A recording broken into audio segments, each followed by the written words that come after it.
It was early morning. One of my friends was a local gunsmith, and he handed out firearms to anybody who'd take one. You see, the Daltons got it in their heads to rob two banks at the same time. Two banks on the same damn street. The story was Bob Dalton's girl was always writing him about how he had no ambition. Oh, you're nobody next to Jesse James, she'd say. Finally, the bastard took his brothers to Coffeyville just to shut her up. Well, the locals recognized the Daltons right off. Before they could get away, half the town took up arms to defend their property.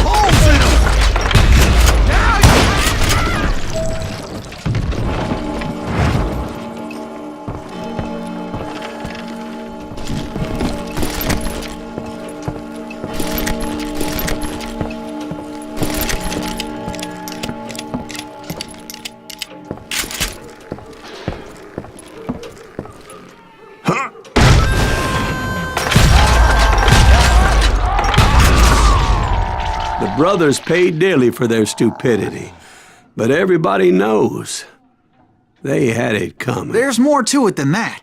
I read all about that day, so I know for a fact that it went down very differently. First of all, it was high noon. A posse of U.S. deputy marshals were on the rooftop across the street. Get ready, boys. They're gonna make a move. The lawmen had been tracking the Daltons for months. Now they finally had him dead to rights. Among them was a bounty hunter feared by many a lawman. This man had no intention of letting the Daltons slip away. They met an adversary that day who had no fear and offered them no quarter. The marshals tried to get the Daltons to surrender. They'll give up eventually. We just gotta wait till something bitches out.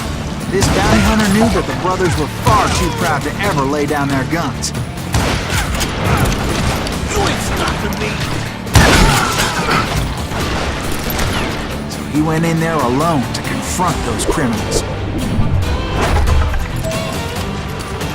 One of the marshals shouted, "Where are you going? Are you crazy?" Hey, where do you think you're going, dumbass? That rifle's mine. But he paid him no mind.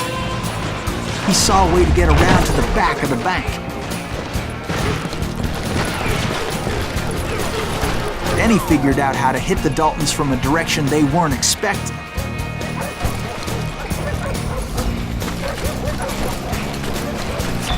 From above. Fortunately, a water tower was right there.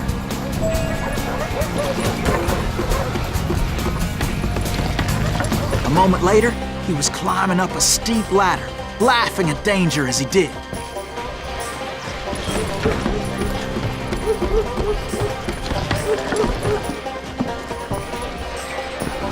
It was brave men like him who risked their lives to tame this wild country.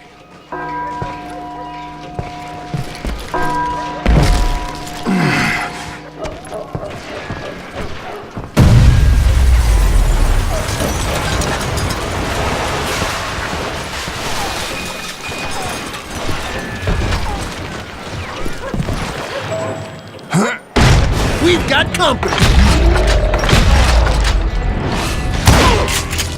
Heroic men like him, who did what other men couldn't or wouldn't to make this country free.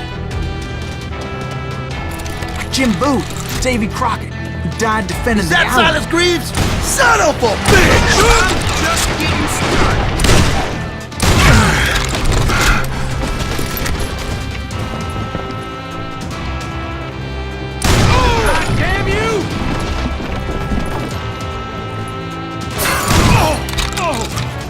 You're a goner!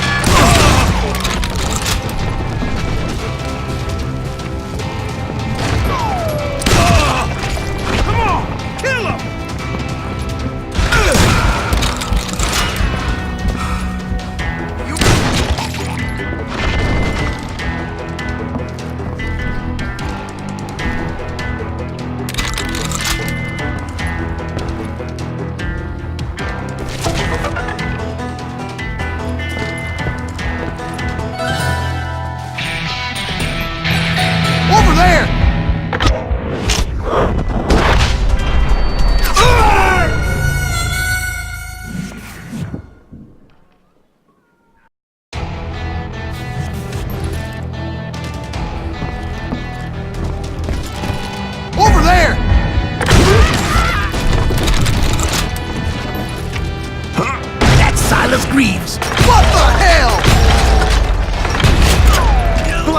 blam!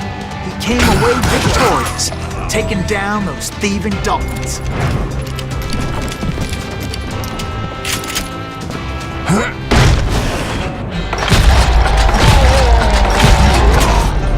His name was Silas Greaves, and when the dust finally settled, he was the last man standing. Sorry, kid, but that just wasn't the way it happened.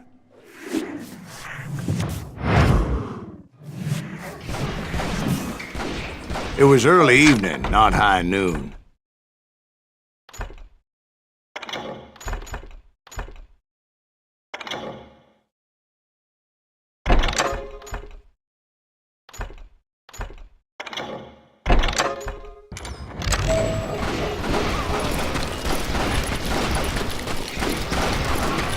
I was late to the party and Coffeyville was already up in arms. The Daltons blew up a safe and were all set to hightail it out of there. Those pathetic deputies surrounding the bank were dropping like flies.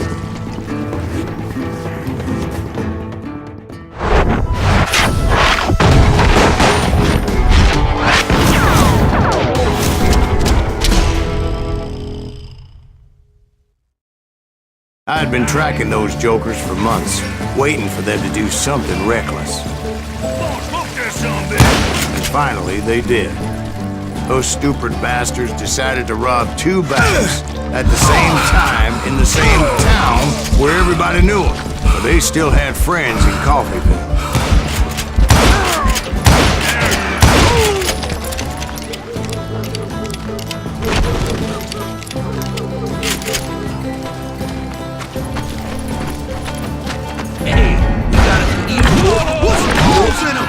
Those friends came after me like a pack of wild dogs, tooth and nail. They were coming at me from all directions. I caught sight of the Daltons running with the money and didn't want to lose them. Problem was, they knew the town better than I did. And to top it off, I found myself in the middle of another shootout entirely. Did the Daltons hole up in somebody's house? No, it was the Smiths, I believe. They were cousins of the Daltons. And they were shooting at the Browns, who were shooting at the Daltons. Which wasn't any surprise, because those 2 families have been feuding forever. And since the Joneses are related to the Browns, they shot at the Smiths, pissing off the Heimhoffers, whose daughter recently married a Smith. Well, bullets were flying every which way as all the old feuds in Kansas caught fire all at once. There was a hell of a lot of pissed off people in Coffeyville that day. But that's just the way life is sometimes. Shit happens. Get out here!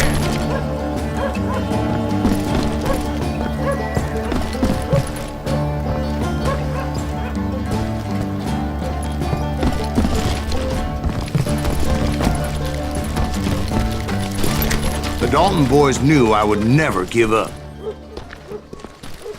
Those Daltons weren't the sharpest knives in the drawer, but they always stood together. They set a trap to slow me down and allow at least 2 of them to escape. The 3rd brother stayed behind to plant me, just in case that trap of theirs didn't work.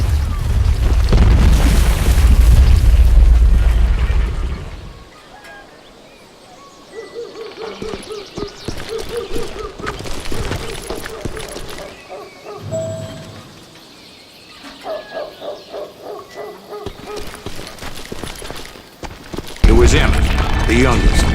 And he decided to stand his ground and face me down. I ain't afraid of you, Silas Greaves. This is where it ends for you. He was determined to protect his brothers. I understood how he felt. Taking me on all by his lonesome wasn't exactly a recipe for a long life.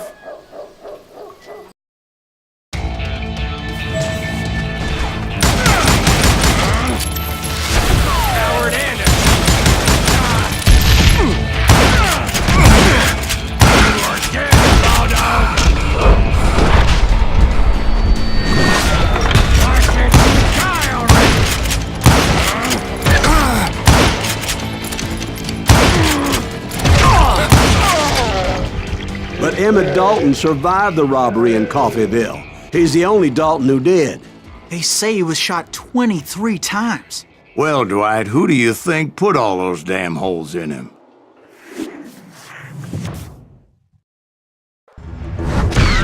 But I have to admit, that boy had grit.